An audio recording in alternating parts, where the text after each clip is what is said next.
On a vu dans une précédente vidéo comment brancher des panneaux solaires en série ou en parallèle, avec les avantages et inconvénients de ces deux méthodes de branchement, mais toutes ces explications étaient avec des panneaux identiques. Dans la pratique, on peut souvent se retrouver à brancher des panneaux solaires avec des caractéristiques différentes, que ce soit la tension, le courant, la puissance ou encore la marque. Et brancher des panneaux différents ensemble n'est pas sans conséquence. Alors c'est pour cela qu'aujourd'hui, on va étudier différents exemples pour savoir comment bien les brancher pour limiter les pertes de performance et les erreurs de câblage. Mais avant de commencer, pensez à vous abonner à la chaîne, un petit like et n'hésitez pas à poser vos questions en commentaire. Avant de rentrer dans les exemples de branchement de panneaux avec des caractéristiques différentes, rappelons ici les bases d'un branchement en série avec deux panneaux d'une puissance de 305 watts ici, d'une tension de 32,5 volts et un courant de 9,38 ampères. Petite parenthèse, je rappelle également qu'avec la formule P égale UI, puissance égale tension fois le courant, que 32,5 volts multiplié par 9,38 ampères est bien égal à environ 305 watts. Donc en série, les tensions s'additionnent et le courant en ampères reste lui constant,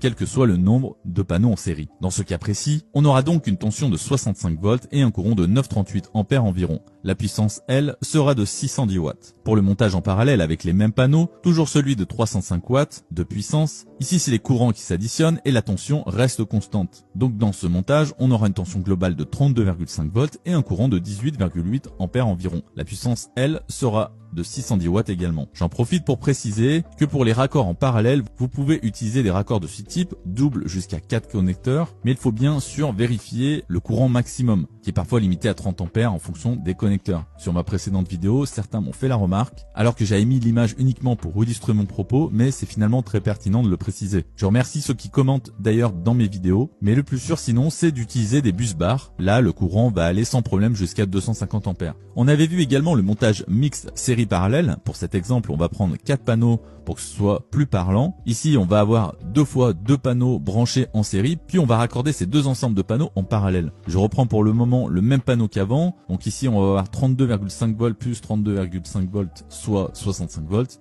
et un courant de 9,38 ampères et 610 watts de puissance. Sur cet ensemble, on aura la même chose, car c'est pour le moment les mêmes panneaux. Maintenant, on raccorde en parallèle, ce qui va nous donner une tension qui elle ne va pas changer, soit 65 volts, et le courant va lui passer de 9,38 à 18,8 ampères pour une puissance globale de 4 fois 305 watts, soit 1220 watts. On pourra ici utiliser des connecteurs, car le courant reste encore faible, ou des bus bars. Encore une fois, si vous avez besoin de mieux comprendre les avantages et inconvénients entre le montage série et parallèle, je vous invite à aller voir ma précédente vidéo sur ma chaîne. On va maintenant regarder ce qui se passe lorsque l'on branche deux panneaux de marque et de caractéristiques différentes, et quelles en sont les conséquences. On va calculer la puissance totale générée dans chaque configuration, série et parallèle. Caractéristiques des deux panneaux, on aura ici un Victron Energy Blue Solar de 305 watts, 32,5 volts, 9,38 ampères, et le deuxième sera un Renogy 275 watts, 18,1 volts et 9,67 ampères. La puissance totale théorique de ces deux panneaux est égale à 480 watts, mais ça c'est dans la théorie. Alors commençons notre calcul par un branchement en parallèle cette fois. En parallèle, les courants s'additionnent et la tension est limitée à la plus faible des deux, ce qui nous donne ici une tension de 18,1 volts. Comme les courants s'additionnent, 9,67 plus 9,38 est égal à 19,05 ampères. La puissance totale va donc se calculer en multipliant 18,01 par 19,05, ce qui nous donne 344,8